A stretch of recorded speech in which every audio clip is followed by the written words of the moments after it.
I never imagined a family barbecue, something so familiar, so American, would end with me fighting for air, clawing at the surface of a lake while my grandson laughed. Ethan, my dear Ethan, or at least that's who he used to be. At 19, he stood tall with a smile that didn't touch his eyes and pushed me, his own grandmother, right into the water. It wasn't an accident. It wasn't roughhousing gone too far. It was intentional, calculated, cruel. I heard his voice before I felt the push. "Come on, Grandma. Let's see if you can swim like you used to." Then cold hands on my back. A shove. My body twisted, and I screamed, but it was too late. My feet left the dock. I hit the water like a rock. The shock stole my breath. My limbs froze. My chest burned as I tried to scream again, but I only swallowed more lake water. I hadn't swum in over 30 years. After my surgery, the doctor told me not to risk it, not with my fragile shoulder and declining coordination. But no one moved. Not one person on that dock so much as flinched. I flailed and thrashed, panic surging through me as the water pulled me under. When I surfaced, coughing and sputtering, I caught a glimpse of their faces. Ethan standing there, arms folded, laughing with his friends. My son, his father, just watching, and my daughter-in-law sipping wine, muttering, "She's being dramatic." I don't even remember how I got out. I think it was instinct, fear, maybe some hidden reserve of strength I didn't know I still had. When I finally crawled onto the dock, soaked and trembling, my knees scraped raw and my heart pounding painfully in my chest, no one helped me. No one. Ethan looked down at me and smirked. "Guess you can swim after all. Tough old bird, huh?" They all laughed. That laughter echoed in my ears long after the moment passed. I didn't scream. I didn't cry. I just stood up, water dripping from my clothes, humiliated beyond words. I thought of Betty then, her voice from last week saying, "People show their true colors when they think you need them." I walked back toward the picnic table, soaked and aching. They returned to grilling burgers, opening another bottle of wine like nothing had happened, like I hadn't almost died for their amusement. No apology, no concern. And I knew this was it. This was the moment the veil finally lifted from my eyes. The moment I stopped excusing their behavior. The moment I stopped clinging to the memory of the little boy who used to bring me dandelions from the yard. Ethan was gone. What stood in his place was a young man shaped by people who valued image over empathy, who taught him cruelty could pass for confidence, who let him believe love had no consequences. I sat there in my dripping clothes, silent. That silence used to be mistaken for weakness. Not anymore. This time, it was a promise, a warning, a beginning. Because as I looked at that dock, my family laughing, my body aching, my heart splintered, I realized something they didn't. I still had choices. That boy forgot who controlled his college fund. Back at the house, I peeled off the wet clothes and dried myself in the bathroom with a worn towel I kept for guests, the one no one else touched. I looked in the mirror. Hair tangled, knees scraped, eyes bloodshot from the lake water. I looked like a ghost. And yet, when I stepped back into the kitchen, there they were, chatting about vacation plans, laughing over flights to Miami, arguing over which Airbnb had a better pool. No one turned to look at me. No one asked how I felt. No one even offered a dry blanket. Ethan was scrolling through his phone, barefoot, his damp swim trunks leaving little puddles on my clean floor. My son leaned against the counter, sipping the lemonade I'd made that morning. And my daughter-in-law, that polished statue of indifference, was showing off a slideshow of beach resorts to Ethan, like today was just another sunny afternoon. It was like I was invisible. I sat at the edge of the breakfast table, my bones still shaking from the cold, my cardigan stuck to my back, but no one saw. No one cared. I wanted to scream, not out of pain, but disbelief. How did we get here? There was a time, God help me, I remember it, when Ethan would wrap his arms around my neck and say, "You're the best part of this house, Grandma." I remember Sunday mornings with pancakes and cartoons, his little head resting against my arm. Now he mimicked drowning to his friends and laughed when I struggled for air. It didn't happen overnight. That cruelty had to be learned. And I knew exactly where he learned it. From the smirks, the eye rolls, the times his parents dismissed my concerns, mocked my old-fashioned ways, the way they talked about me when they thought I was asleep, the way they used my home, my money, my time, until I became more of an inconvenience than a person. Now I sat in my own kitchen, shivering, while they planned their next getaway. I let the silence stretch, let it choke the air. I wanted to see if any of them would notice. They didn't. So, I stood, quiet, calm, as always. I walked to my bedroom, closed the door gently, and sat on the edge of the bed where I used to read Ethan bedtime stories. The lake water was gone from my skin, but not from my heart. That stayed, the shame, the burn, and I realized I'd been drying off from their behavior for years. Every time they forgot my birthday, every time they asked for money without thanks, every time I was talked over, dismissed, laughed at. That push into the lake, that was just the first time they did it in public. I took out my journal and wrote one sentence. They will never get the chance to drown me again. Because starting tonight, I wasn't just drying off. I was waking up. That night, long after the house went still, I sat alone in my room with the door locked, the old lamp humming softly beside me. I couldn't sleep, not with that image of Ethan, my Ethan, laughing as I struggled to stay afloat. It haunted me, not because it was cruel, but because it was him. I raised that boy, not just as a grandmother, not as some doting holiday visitor. No, I raised him when his parents couldn't be bothered. When his father lost his job for the third time and the bank came knocking, guess where Ethan ended up? In this house, in my arms. I fed him, bathed him, read to him, comforted him through night terrors. I put his name on every emergency contact form, paid his school tuition when his parents were strapped for cash. I built his world. I still remember the day he got his first piano keyboard. I bought it secondhand from a retiring music teacher, spent half my savings on it. He sat cross-legged on the floor for hours, pressing each key like it was magic. "Grandma," he said, "this is better than Christmas." I thought, this child feels deeply. Where did that boy go? I thought back to how things started shifting when he turned 16. The phone never left his hand. He stopped sitting at the table. His thank yous turned into grunts. Eye contact vanished. At first, I chalked it up to age. Teenagers are moody, I told myself. He still loves you. He's just growing. But that wasn't it. He didn't just grow. He morphed. Little things gave it away. Snide jokes, mocking how I stirred my tea, rolling his eyes when I told stories. I should have said something then. I should have confronted him. But I didn't want to rock the boat. I didn't want to lose him. Instead, I lost myself. I let him talk over me. I let his parents laugh when he dismissed me. I let myself fade into the wallpaper of my own home. The boy who once cried when I scraped my knee in the garden, who used to kiss my cheek and ask if angels aged, was now a stranger in my kitchen making jokes about drowning me. And maybe the worst part? I still wanted to believe there was some of that boy left.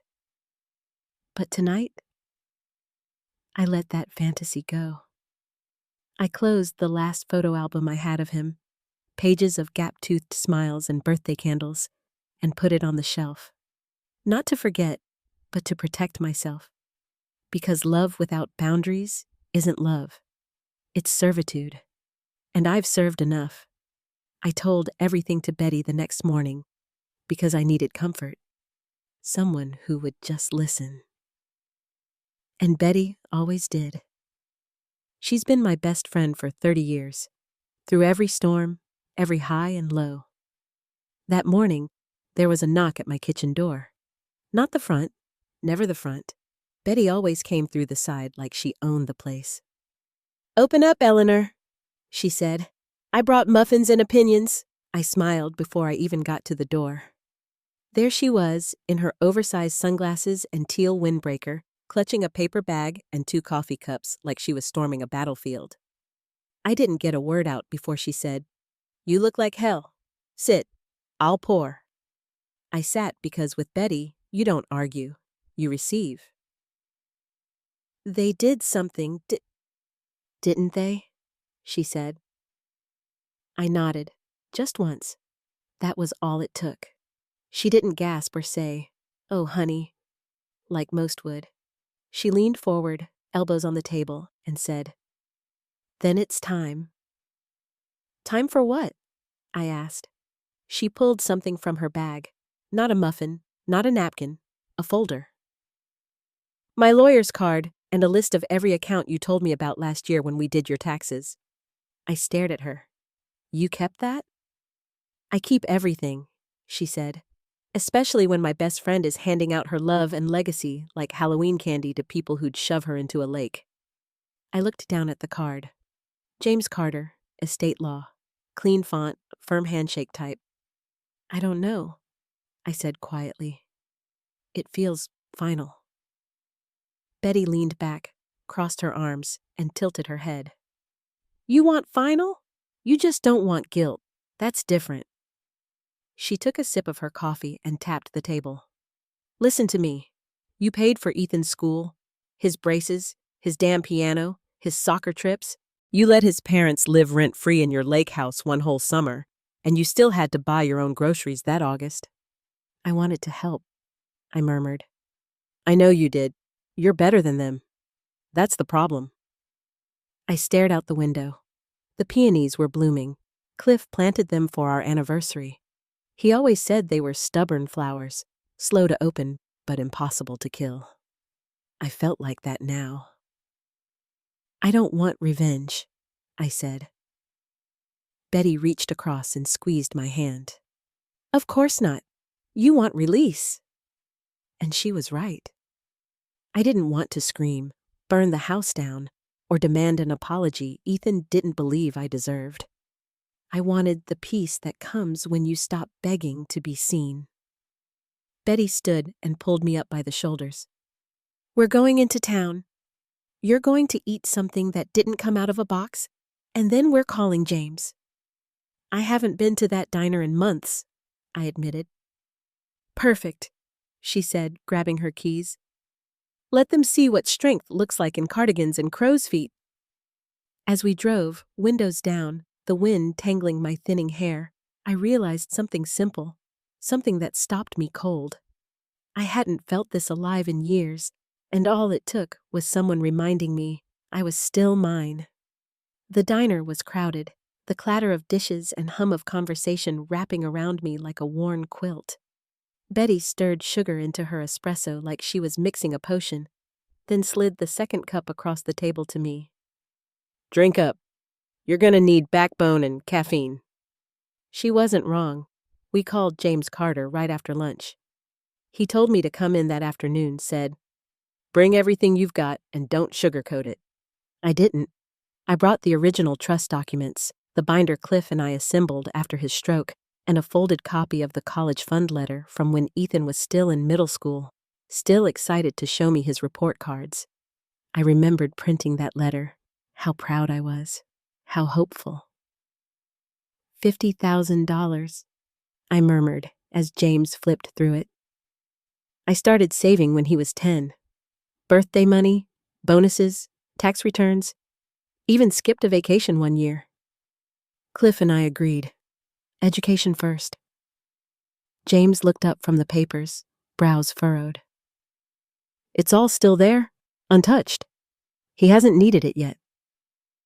No, I said, voice hollow. He's in community college now, says he wants to transfer next year. That was always the plan, until he decided I didn't belong on a dock or in his life. James didn't ask questions. He just nodded, like a surgeon before operating. What do you want to do, Eleanor? He asked. Change the beneficiary? Redirect the funds? Close it entirely? I stared at the ceiling for a moment, then whispered. Nothing. Not yet. James raised an eyebrow. I want to watch, I said. I want to see how they treat me when they think I'm frail, when they believe they're this close to inheriting. I want to see who pretends to care and who actually shows up. He closed the file slowly. That's cold. It's survival, I said. Betty leaned in. We're not burning bridges today, James. We're just checking which ones were never real in the first place. James smiled faintly. Fair enough. We left his office an hour later, everything legally intact, but my perspective permanently shifted. That fund wasn't a gift anymore. It was a mirror. I spent the rest of the evening at home, walking from room to room like I was inspecting a life I no longer lived. I paused by the mantel where Ethan's baby photo still stood. Those dimples, that grin, that sense of safety. I didn't take it down. I wasn't ready yet. Instead, I sat at the kitchen table and opened a fresh page in my journal. At the top, I wrote, "Let's see who loves me without the money." Below that, I made 2 columns, "Who notices" and "Who avoids." Ethan's name didn't even need to be written. I already knew where it would end up. This wasn't vengeance. This was clarity. Because for all their planning, their whispered schemes about who'd get what when I was too tired to manage, they forgot one thing. I still held the pen. And I wasn't done writing the ending. I started small. A stumble here, a slower step there. I'd pause mid-sentence, touch my forehead like I'd forgotten what I was saying. I let my hands tremble slightly when pouring tea, just enough to make the cup rattle against the saucer. The effect was immediate. Not concern, not kindness, but annoyance.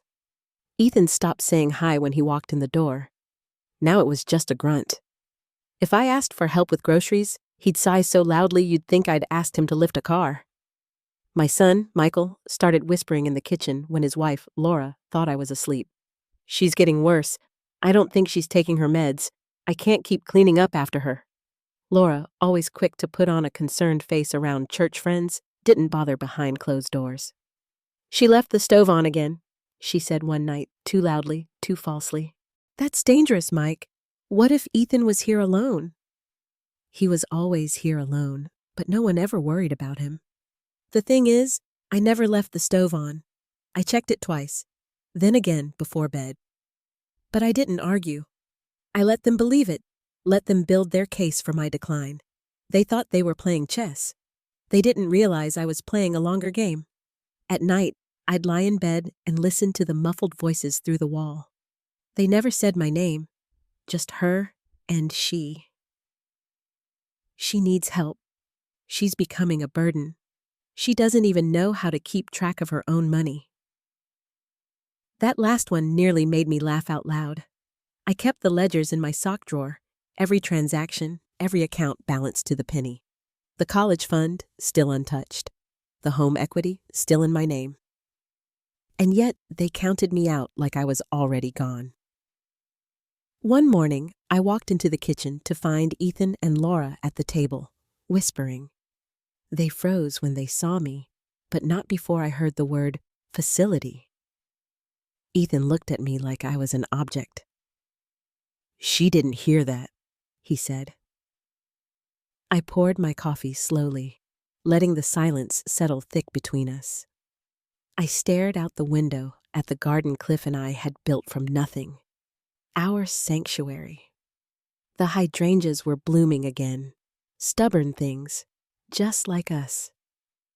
"I'm old," I said aloud, to no one in particular, "but I'm not deaf." Neither of them responded. That's when I knew they were trying to push me out before I could draw a boundary. So, I'd let them keep thinking I was slipping. Let them talk. Let them whisper. I made myself smaller in their eyes so that soon I could disappear entirely. And when I did, they'd feel that silence like thunder. That night, I opened my journal again, drew a line next to Ethan's name in the "Who Avoids" column, underlined it twice. Next to Michael and Laura's names, I wrote, "They want the house, not the woman in it." I closed the book and smiled in the dark. Let them whisper, because I was listening to every word. A week later, I had the final moment that pushed me over the edge. It was Laura's idea. Some casual dinner for her yoga studio friends and Michael's work buddies. "We'll grill, keep it light. Maybe you can make that lemon cake they love." I said nothing. I baked the cake anyway, out of habit, maybe out of sentiment. But I didn't plan on staying long. The house smelled of grilled meat and rosé perfume. Laughter spilled from the back patio like smoke, thin, rising, suffocating. I stayed in the kitchen, away from the crowd. No one noticed, not even Michael, who used to peek in to ask if I needed help with dishes when he was 12. I stood by the sink, just out of view, listening, always listening. Then I heard Ethan's voice, loud, icy, dripping with the smug sarcasm he'd inherited from Laura. "So, get this," he said to the half-tipsy guest. "Grandma fell in the lake at the barbecue. She flailed around like a flipped turtle all, 'Help me, help me!' Laughter, real, belly-deep laughter. He kept going. I'm like, dude, you're not actually drowning. She was probably angling for sympathy. You know how old people are. They weaponize helplessness." Someone chuckled and muttered, "That's dark, Ethan." Ethan laughed harder. "Nah, she's fine. Tough old bird." Tough old bird. That's what he saw when he looked at me. Not the woman who paid for his braces, stayed up nights during his asthma spells, kept every drawing he ever made in a binder under her bed. Just a bird. I stood frozen behind the sliding glass door, hands trembling. Not from age, but rage. Then I heard Laura's voice, soft and cutting like a scalpel. "She's a liability," she said. "Not family," I told Mike. "We need to think about the future, not sentiment." Liability. It wasn't the first time I'd felt disposable, but this time, it was final. I walked to my room calmly. No tears, no words to them. I sat on the bed, the voices muffled by the closed door, and felt something shift. I wasn't angry anymore. I wasn't even heartbroken. I was done. It was the clarity I'd been waiting for, the signature on the invisible contract they'd written the day Ethan pushed me into that lake. I opened my bedside drawer, pulled out the envelope with James's card, and stared at the number. Then I dialed. "James Carter," he answered on the second ring. "It's Eleanor. I'm ready." He didn't ask what I meant. He just said, "Come in tomorrow. Bring the documents. Bring your ID." "I already have," I said. When I hung up, I walked back into the hallway. Their laughter was fainter now, like it belonged to strangers. The lemon cake sat untouched on the counter. I took a knife and cut one perfect slice. Not for them. For me. I sat at the kitchen table alone and ate it slowly. Let them tell their stories. Let them drink and toast and gossip. Let them pretend I was invisible. Because starting tomorrow, they'd find out just how invisible I could become. And when the silence came, real silence, it wouldn't be weakness. It would be my exit. I didn't sleep that night. I sat at the small desk in my room, the one I used to help Ethan write his college essays, and opened my laptop. The website for the Scholarship Foundation was bookmarked. Cliff and I had supported it for years. Quiet, efficient, noble. Their motto? Education should be earned, not inherited. I typed steadily, deliberately. Amount to donate, $50,000. Donor name, in memory of Clifford James Harper. Designation, STEM Scholarship Fund for first-generation students. Anonymous. Yes. Before I clicked confirm, I paused, fingers hovering over the keyboard. I thought of Ethan at 9, grinning with missing teeth, saying, "Grandma, when I grow up, I want to make machines that help people breathe better." He doesn't say things like that anymore. He doesn't say anything at all. Confirm. It was done. No second login, no confirmation email to wait for, just a clean, permanent transfer. I closed the tab and didn't look back. Then I opened another window. Amtrak this time. One-way ticket, departure, Sunday. Destination? Willow Creek, a quiet retirement community 2 states away. Betty had a friend there who called it peaceful but not dead. It had a garden, a shared workshop, residents who played chess without cheating. Perfect. I picked the earliest morning train, quiet, unnoticed. While the house slept, I packed lightly. 1 small suitcase, 3 sweaters, my gardening gloves, Cliff's flannel, the leather journal, and 1 photo of me holding baby Ethan. Just 1. The valuables were already gone, the documents secure. What I left behind were shells, clothes I hadn't worn in years, kitchen appliances they never thanked me for using, birthday cards with my handwriting tossed into drawers. Let them keep all that. Let them sort through my old life like vultures circling something they helped kill. "I'm heading out this weekend with Betty," I said, standing in the kitchen doorway Friday evening. "She wants company on a little road trip." Michael didn't look up from his phone. "Cool," Ethan muttered, brushing past me to the fridge. Laura was the only one who responded, with a hollow, distracted "drive safe" while folding laundry. More worried about mixing whites and colors than my departure. Not one asked where. Not one asked why. Not one offered to carry my bag. And I realized this wasn't just neglect. It was calculation. They were done pretending. In their minds, I'd already been boxed up, labeled, shelved. Grandma's just old. She probably won't be around much longer. I could practically hear their thoughts. Let her go. We'll be here when the will reads out. The suitcase sat by the front door all evening. I watched them glance at it. Not one asked when I'd be back. They probably assumed I wouldn't, and honestly, they were right. The only false note was calling it a weekend. I wasn't coming back. Not to this house. Not to these people. That night, I sat on the edge of my bed, staring at the walls once filled with Ethan's laughter. Handprints from painting projects. Cliff's humming while he fixed the molding. Now they were silent, cold, watching me go. The alarm went off at 5:30 a.m. I moved like I was slipping through time.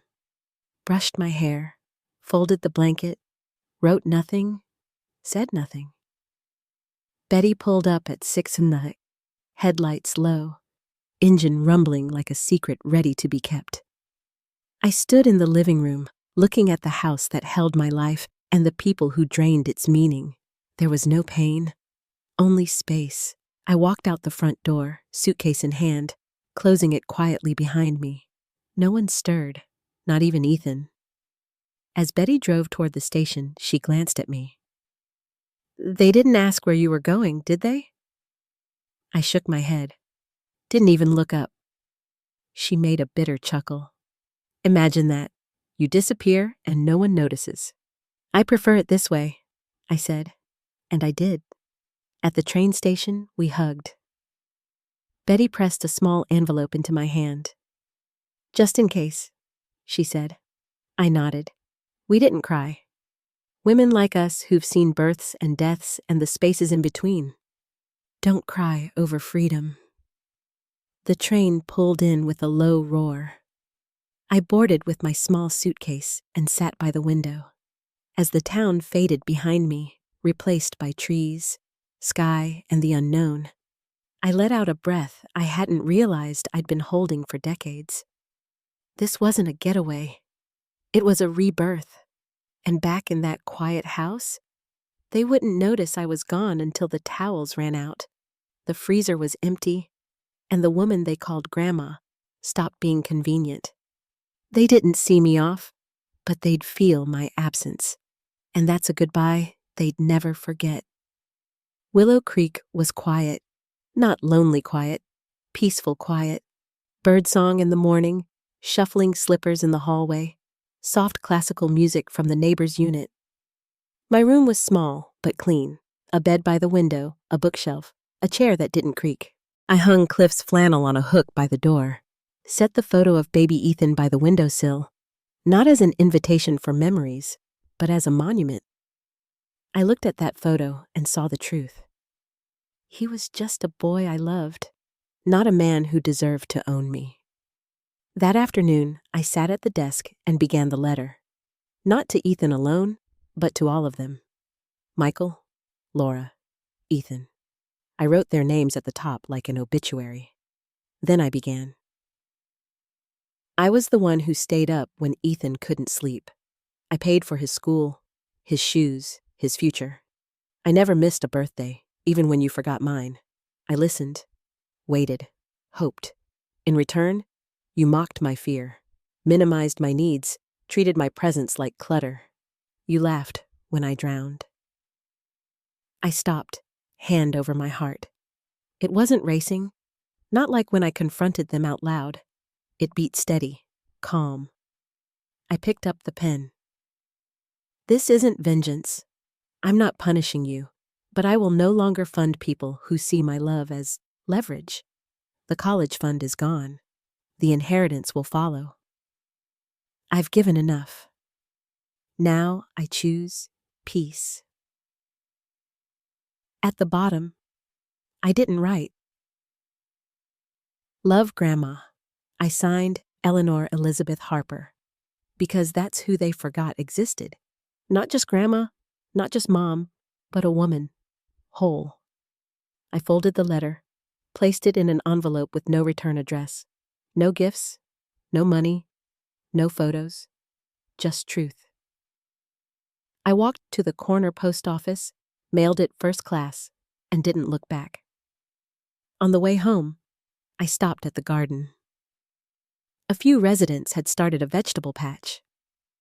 An older man was planting tomatoes, hands deep in the soil. He looked up and nodded. First year here? Yes, I said. Good place, he said simply. No one asks you to prove your worth here. I smiled, truly smiled. That's why I came.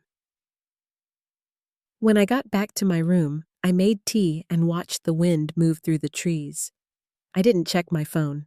I hadn't brought one. If they wanted to talk, they'd have to do it without tracking, without expectation, because I'd said all I needed to say. And this time, they'd have to sit with it. It took 5 days. 5 days from mailing the letter to the first ripple. James told me later, in a rare chuckling email, that Michael came into his office looking 10 years older and 20 pounds of panic lighter. The letter arrived at breakfast. Ethan opened it, expecting a check, a sentimental note, or instructions to claim his money. Instead, he found my handwriting, laid out like a mirror, no screaming, no begging, just facts. And the line that probably knocked the air out of him. The college fund is gone, redirected to a foundation that values decency over entitlement. James said Ethan turned red. Laura started swearing, and Michael kept repeating, "But we thought she'd wait." Wait for what? To be respected? To be useful enough? To be dead? No. I'd done enough waiting. That day, James delivered the rest. Official documents confirming the fund was no longer theirs, that I'd removed all digital access, that all correspondence now went through him. "I'm afraid she's listed herself as unreachable," James told them. "She's well within her rights." I didn't hear their screaming, but I could imagine it. Laura pacing the kitchen, furious. Her careful planning fell apart. Michael rubbing his temples, realizing his fallback plan vanished. And Ethan, poor Ethan, learning that mocking someone into silence doesn't work when they leave the room entirely. No email, no phone number, no address, just absence. That evening, I sat on my new balcony with a blanket over my knees, tea in hand, watching sparrows argue over a flower pot. It was peaceful, not lonely quiet, but earned quiet, the kind you sit inside because you've done the screaming already. I didn't feel guilty. I didn't wonder if I'd gone too far.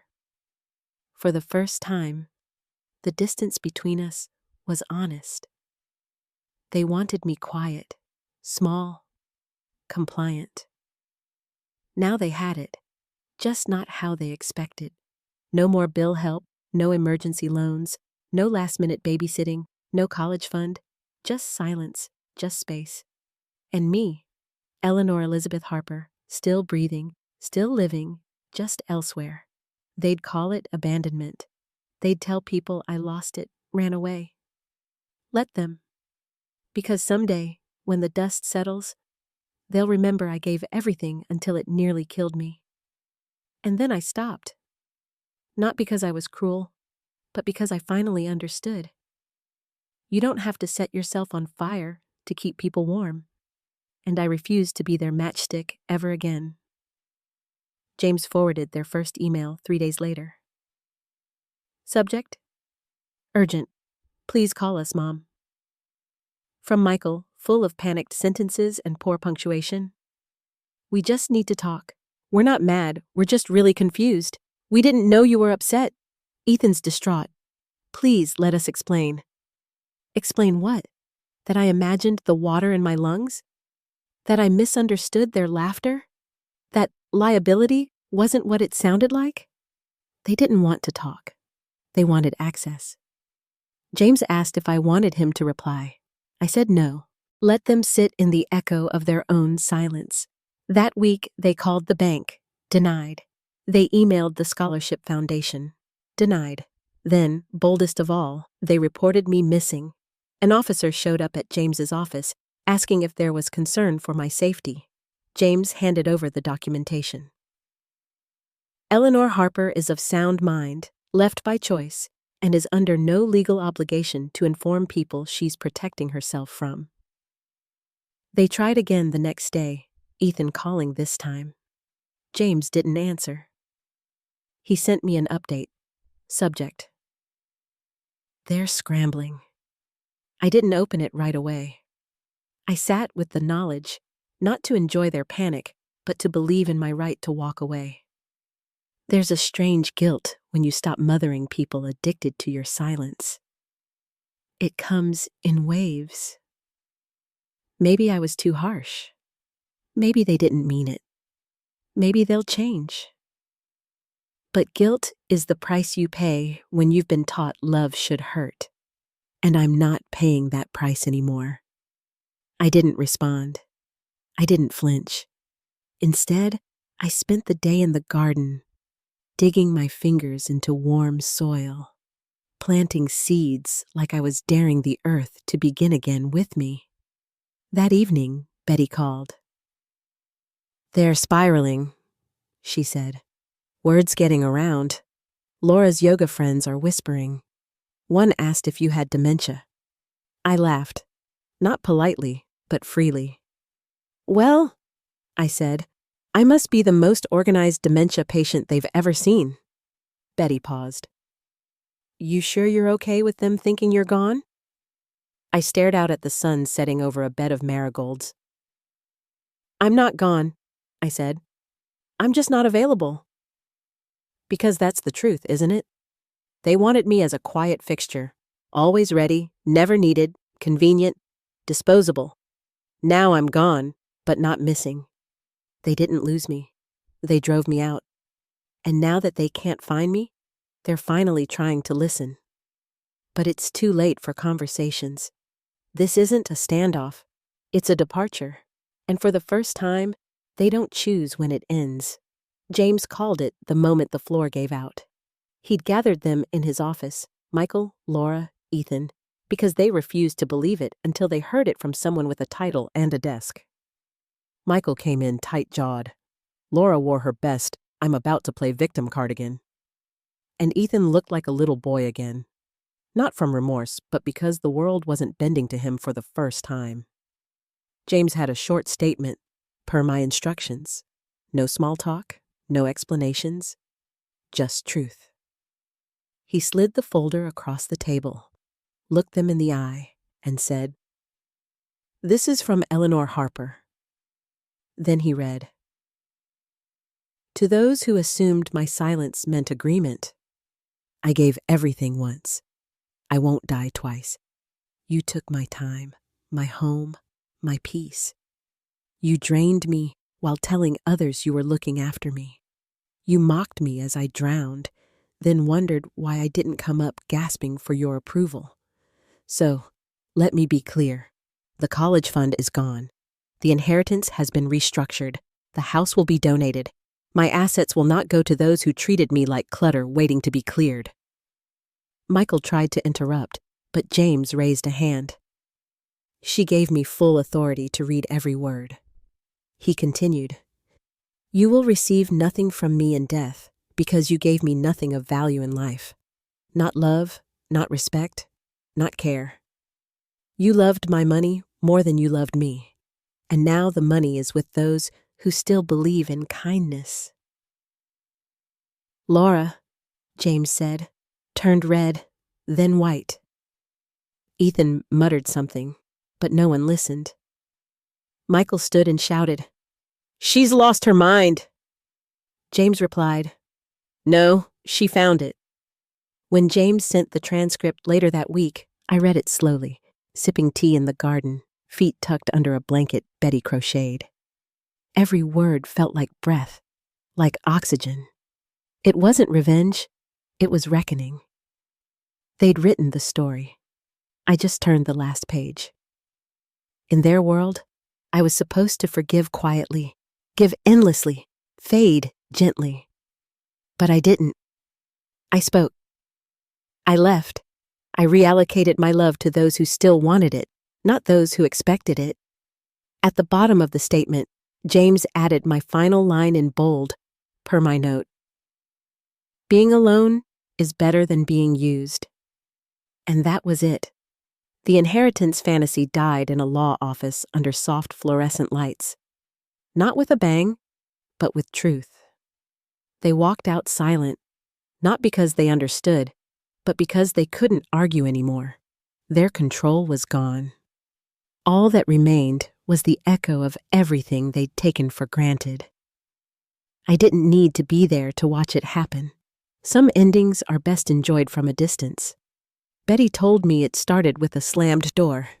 Ethan, back from his college's financial office with a folder of bad news and a mouthful of blame. "No one told me the money was gone," he shouted. Laura snapped back. "Maybe if you hadn't laughed when she almost died, you'd still have a funded future." Michael stood there, rubbing his temples like he could squeeze a better past out of his skull. Ethan didn't go back to class after that. When his refund check didn't arrive, the scholarship office confirming the fund was gone. He finally understood. He wasn't punished. He was excluded.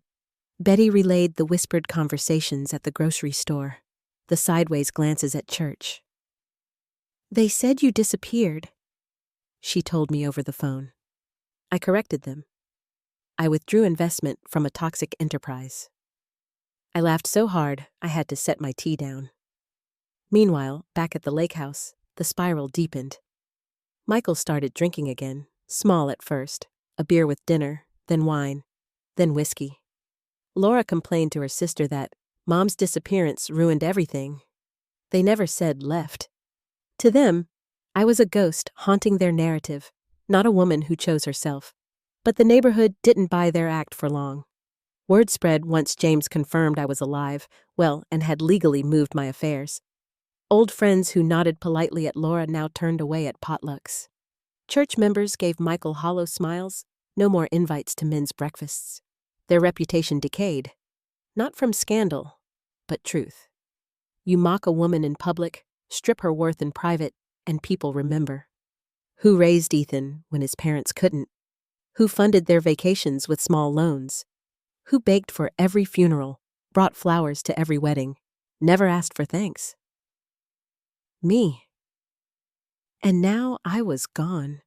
The social circle they depended on didn't collapse. It rotated without them. I didn't shout or defend. I just stopped contributing. Ethan's friends drifted away when he dropped out. His phone, once a weapon of constant judgment, stayed face down more often.